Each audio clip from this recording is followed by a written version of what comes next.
everyone. This is The Other Side of Midnight. There's a lot of news out there. If you have been following the drama surrounding redistricting here in New York State, a rather blockbuster decision by the New York State Court of Appeals yesterday, which we're going to break down, which is going to impact the congressional elections in New York State. Dr. Anthony Fauci saying the pandemic is over, although maybe not. And a lot of people are up in arms about this Johnny Depp defamation case. And that's just the news that's happening on this planet.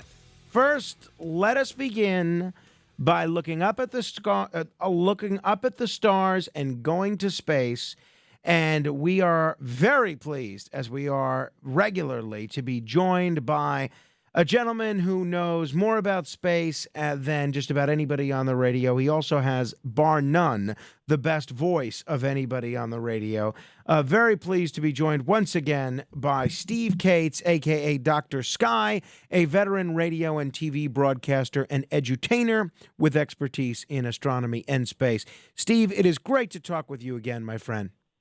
Frank, good to be back here on 77 WABC. We're here in Sedona, Arizona, and just completed another one of our nighttime programs here for guests. And what a beautiful night it is, and I'm hoping the same for the audience of 77 WABC. Tell me about those nighttime programs. What do you guys do out there in Sedona, Arizona, exactly? What does the program consist of?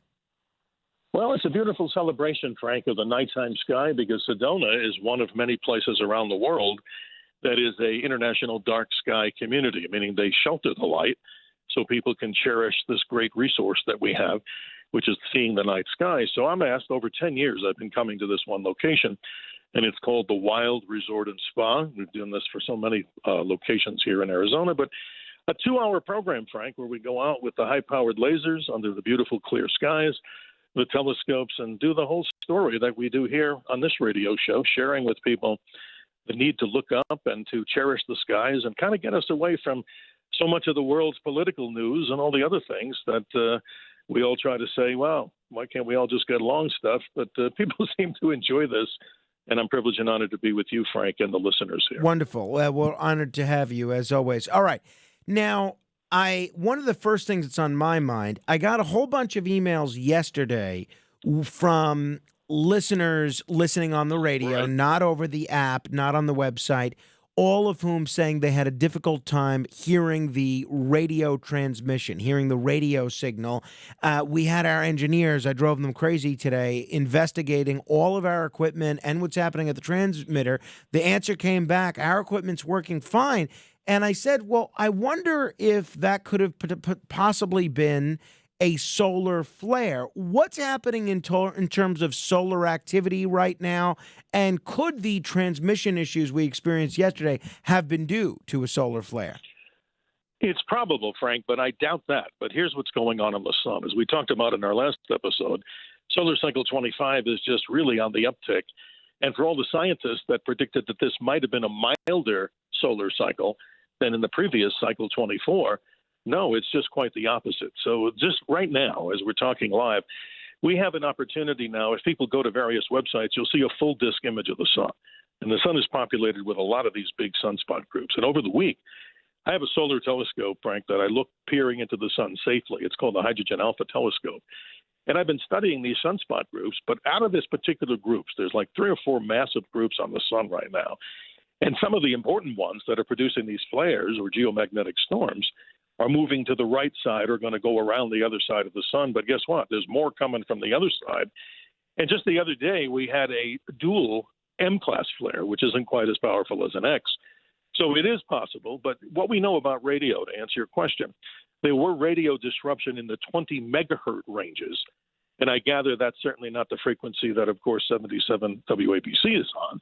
But it had severe radio interruptions as these solar flares send out so much energy from the sun, they kind of crackle the upper atmosphere. So in many cases, radio and ham radio operators know this better. They sometimes use the skip of the ionosphere, just like this radio station signal gets heard all over with its great power. But in this particular case, I don't think, Frank, that may have been the major cause, but I would be surprised, if not stumped, if indeed it was due. And I guess what I can say in simple English, we can expect more, induction of these type of events to come as opposed to less. All right. Well, hey, the investigators will continue investigating if that's the case. Yeah, By the absolutely. way, Steve is going to join us for the hour. So if you have questions about anything related to space, the stars, or astronomy, you can give us a call, 1-800-848-WABC. We'll try and get to as many of your calls as we can. That's 1-800-848-9222. What causes that type of solar activity? I mean, I know the sun is a star, and I know Yep. it's the one that we're closest to. But what makes it behave differently at certain parts of the years than certain parts of the year, or in other years than it does at other times? Great question. The surface of the sun, if you can even imagine that, it's this bubbling mass of too hot to burn. The surface of this photosphere, as we see when we hopefully don't stare at the sun, the bright disk we see is about 12,000 degrees Fahrenheit. But sunspots, Frank, are these cooler regions that are actually porous into that big cloud of gas. And those, they look dark because they're cooler, and they're about 6,000 to 8,000 degrees Fahrenheit. But what happens is when these sunspots, they're propagating magnetic fields all around them. So if we could see in the light, which we don't see other than we see visible light, we would see all these seething magnetic fields like the spider webs across the top. And what happens is, very simply, is when those spider webs of magnetic fields snap or come together, they release a tremendous amount of energy. And I'm talking like one solar flare, even for a fraction of a second, could be that of the energy, get a load of this, of maybe 100 million atomic bombs going off at one time, with the energy that then moves up through the sun. Wow. And then it then propagates up to something we call the solar corona, which is sometimes described as the sun's atmosphere. And that's even hotter than the surface of the sun. That's a big quandary in physics. But then all that energy in big packets is sent up. The simplest explanation would be like taking a garden hose and taking a fine focus of that water and just spraying something, maybe a person or somebody or something. The energy that's coming out, of course, it's not water. That gets pulled into the Earth's poles, or it can disrupt the atmosphere in the simplest way we can talk about it. And it's something that is on the uptick, as I said before, not to alarm listeners, but the important part of this is that the solar forecasters are saying that there should be a higher frequency of this particular solar storms thing than they predicted for this solar cycle 25. And we might be a sitting duck if one of those CMEs, coronal mass ejections, blasts off in the general direction. It's like taking a shotgun, and if we're in the line of fire, directly in that line of fire, we get the most damage. And in this case, we hope that they're glancing blows, not direct hits. Well, what would that look like? What would a direct hit from one of those CMEs look like on our planet? Well, if we go back to the great 1859 Carrington event, probably the most prolific event, Frank, that was recorded in what we call semi-modern times. There was a gigantic flare that was observed by the namesake, the Richard Carrington, the observer. This Carrington event that they described in 1859, it was just this massive blast of protons and energy that lit up the atmosphere of the Earth, but did something, I think I mentioned this once before.